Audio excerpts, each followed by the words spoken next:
Burada ağıl dişi var. Üst tacı dağılmış bir vəziyyətdədir. Üstünü də diş ətləri də örtüb, belə ümumiyyətlə dağılmış bir vəziyyətdədir və ağrılar verir. Yəqin ki, diş əti falan burada ağrı verir və bu dişi çəkərkən burada keramikaların qırılma ehtimalları ola bilir. Keramikaların altında da vəziyyətlər yaxşı deyil. Pasiyentə izah edəcəyik onlarda. İndi bu dişi çəkməliyik. Tutacaq bir yeri yoxdur demək olar ki. İndi bunu çəkməyə çalışacağıq. Pasiyent ağrıdan qorxur və danışmaq istəmirəm. Çox qorxusuz. Lap çox qorxusuz. Çox. Bu bir tərəfi çəkəndə deyirsiniz ki, keyməyib diş. Heç keymədi. Yəni elə bildim ki, ağrılı çəkdi də. İndi bu tərəfə başlayaq bir baxaq. Başlayaq şuraya. Üstü çürük olduğu üçün belə təkcə köklər qaldırdı. Keramkanı qopartmamaq da əsas məsələ.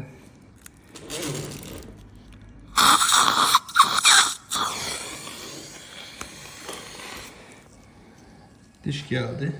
Diş çəkildi, yer hazır. Ağrı var mı? O bir tərəfi çəkəndə çoxlu ağrı olub, sizin də fobiyavız yaranır. Xanım özü də tibb bacısıdır. Burada işləmir. Rayonların birində tibb bacısı işləyir dediyinə görə. Demişdim ki, nə olsa kəsmirik də biz videoda. İndi siz deyin görüm, ağrı oldu mu, olmadı mı? Yox, olmadı. Düz olmadı. Qorxmağa dəyməz, hə? Dəyməz, həqiqətən dəyməz. Heç hiss eləmədim. Rayondan da dediniz ki, diş çəkilmək üçün gəlmişsiniz. Bəli. Dəydi. Bəli, həqiqətən dəydi. Neçə gün idi, çox qorxurdum.